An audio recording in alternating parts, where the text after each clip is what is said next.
Till now, we have discussed the need for process synchronization, the problems that may occur in the absence of proper process synchronization, such as race condition, mutual exclusion, and critical section problem, and some solutions to the critical section problem for two processes and for multiple processes, such as Peterson solution and Bakery algorithm, respectively. These are solutions to just the critical section problem, and the process synchronization is not just about the mutual exclusion and critical section problem. Sometimes ordering the execution of the processes and the management of resources, everything may be required.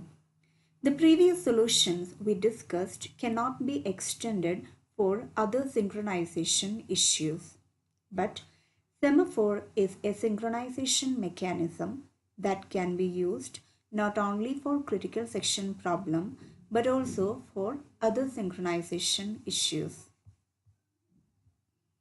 Now, what is a semaphore? Semaphore is just an integer variable. We can name it as S, or if we are using it for solving mutual exclusion, then we can name it as mutex, mutual exclusion.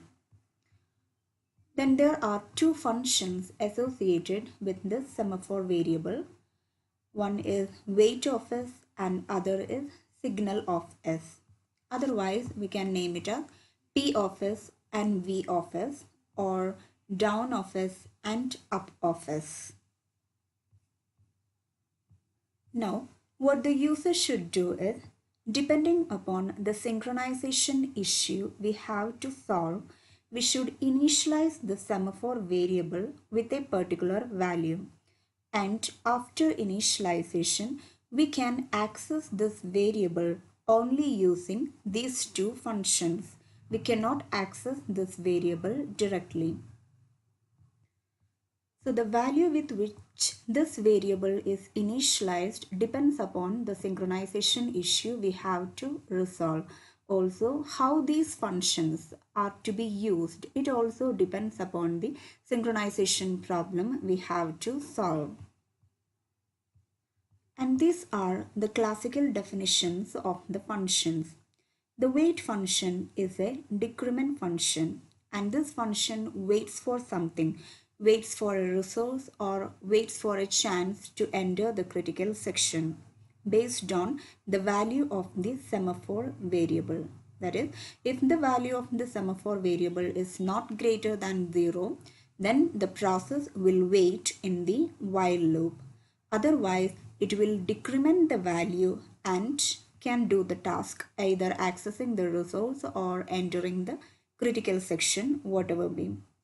And the signal function is an increment function. It is used by a process to signal other processes that I have done my part, I have done with the resource, or I have done with the critical section.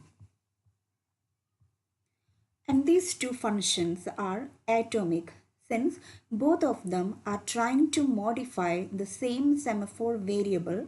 Here even there is chance for race condition and synchronization issues. Thus, both functions are made atomic. While one process is modifying the semaphore variable, no other process will be allowed to modify it.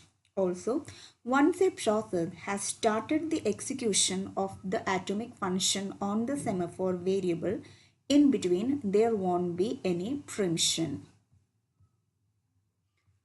Now in the next video we shall see how to use the semaphore variable and this classical definition of this atomic function for solving some synchronization problems.